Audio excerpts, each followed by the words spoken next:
So let us read the question first.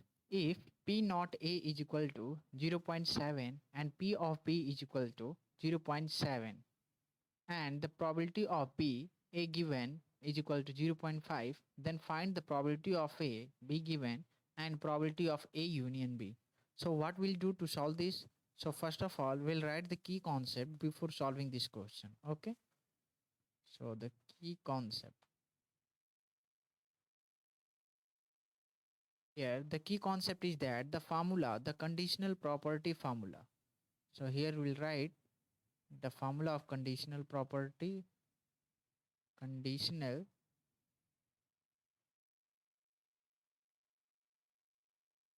probability, that can be written as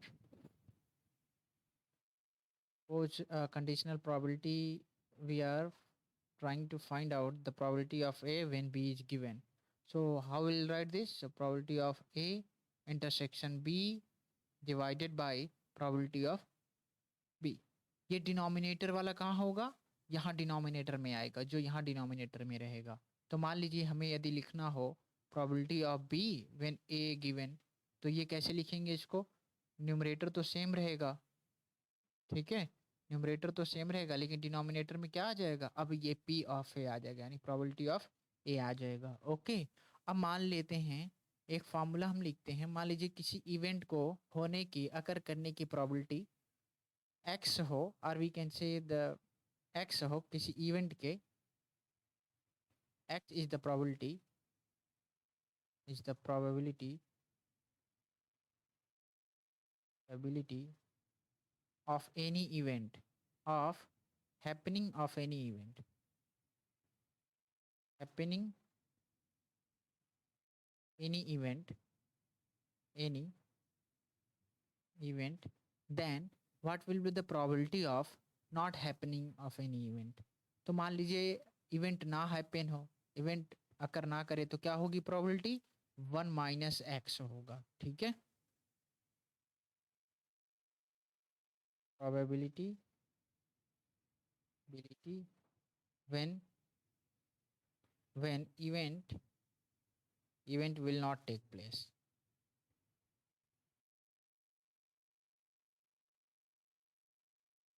take place. ठीक है, तो ये होता है. So this formula will use to solve this question. Okay. So first of all we are given the value probability of A not A. तो probability of, मान लीजिए not a दिया हुआ है, तो नॉट ए को हम ऐसे लिखेंगे. तो इसकी वैल्यू दी गई है 0.7, और probability of B is given that is equal to 0.7, and probability of B when A given, तो क्या दी गई है इसकी वैल्यू? इसकी वैल्यू दी गई है 0.5. और probability of A when B given, इसकी वैल्यू कैलकुलेट करना है. और किसकी वैल्यू कैलकुलेट करना है? Probability of A union B की वैल्यू हमें कैलकुलेट करना है. तो सबसे पहले हम क्या करेंगे, इस वाले फार्मूले से जो 1 - किया है, ये मान लीजिए पी ए नॉट है, तो हम जानते हैं कि P of A plus P A not क्या होता है? किसी इवेंट की होने की प्रोबेबिलिटी पी ए और ना होने की probability one, probability of A not. तो इसकी वैल्यू क्या हो जाएगी? सम 1 होती है. ठीक है, तो हम प्रोबेबिलिटी ऑफ ए यहाँ से निकाल सकते हैं. क्या हो जाएगा? 1 - पी ए, ये हो गया. अब हम क्या करेंगे, इसकी वैल्यू तो हमें पता है, तो क्या लिख देंगे? 1 - 0.7. तो प्रोबेबिलिटी ऑफ ए आ गई हमारे पास. क्या होगा इसकी वैल्यू? 0.3 आ गया. ठीक है, क्या करेंगे? अब हम फार्मूला लगाएंगे इसका, कंडीशनल प्रोबेबिलिटी का फार्मूला. ओके, तो लगाते हैं प्रोबेबिलिटी ऑफ बी बाई ए. यहाँ क्या आता है? प्रोबेबिलिटी ऑफ ए, क्या आएगा नीचे? Intersection B. ठीक है, और यहाँ क्या आएगा? Probability of B. तो इसकी वैल्यू दिया गया है, कितना दिया है? 0.5. लेट्स पुट अप 0.5 रख दिया मैंने. ठीक है, और probability of A intersection B की वैल्यू नहीं दी गई है, नहीं दी गई है, तो हम उसको ऐसे ही रहने देते हैं. लेकिन प्रोबेबिलिटी ऑफ बी की वैल्यू दी गई है, कितना है? 0.7. ठीक है, अब हम ये जब क्रॉस मल्टीप्लिकेशन करेंगे, तो मान लीजिए इसको हम आगे सॉल्व करेंगे probability of A intersect B को, तो क्या मिलेगा? 0.7 इंटू 0.5. तो क्या हो जाएगा 0.35। ये हो जाएगी आपकी probability of A intersection B की वैल्यू।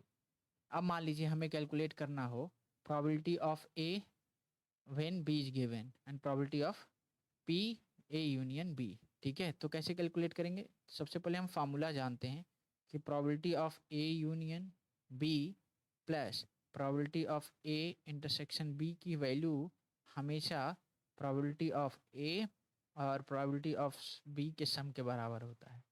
ठीक है, तो इसमें से क्या क्या हमें पता है? ये प्रोबेबिलिटी ऑफ ए इंटरसेक्शन पता है मुझे, कितना है 0.35। ठीक है, और इसकी वैल्यू क्या हो जाएगी probability of A union B. ठीक, अब प्रोबेबिलिटी ऑफ ए की वैल्यू क्या है? प्रोबेबिलिटी ऑफ ए की वैल्यू हमने निकाला है 0.3 है। ठीक है, तो देखते हैं 0.3 प्रोबेबिलिटी ऑफ ए की वैल्यू हमने यहाँ निकाला है, 0.3 मिल रहा था हमें, तो यहाँ 0.3 रखेंगे। प्रोबेबिलिटी ऑफ बी की वैल्यू 0.7 है, तो probability of A union B की वैल्यू क्या आ जाएगी? ये 1 माइनस 0.35, तो क्या आएगा 0.65। ठीक है, probability of A union B की वैल्यू आ गई। अब हम क्या कैलकुलेट करेंगे? Probability of A when B given. तो सेम फार्मूला कंडीशनल प्रोबेबिलिटी वाली लगा देंगे इधर। प्रोबेबिलिटी ऑफ ए, तो ये क्या हो जाएगा? Probability of A intersection B divided by probability of B, क्योंकि डिनोमिनेटर में क्या है? बी है। ठीक है, अब क्या करेंगे? अब हमें वैल्यू सारा पता है, कौन कौन सी वैल्यू? ए इंटरसेक्शन बी की वैल्यू पता है 0.35 है, तो 0.35 रखेंगे यहाँ पर। और पॉइंट बी की पता है वैल्यू 0.7, 0.7। तो जब हम इसे सॉल्व करेंगे ये कट के क्या दे देगा? 1/2 देगा। ठीक है, तो हमें पता चल गई conditional probability A when B given that is equal to probability 1/2। So हम फाइनल आंसर लिखेंगे।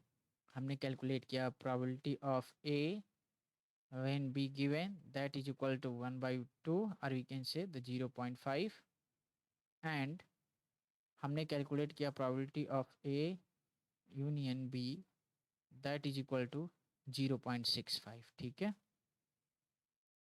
so this is our final answer. Hope you understood it well. Best of luck.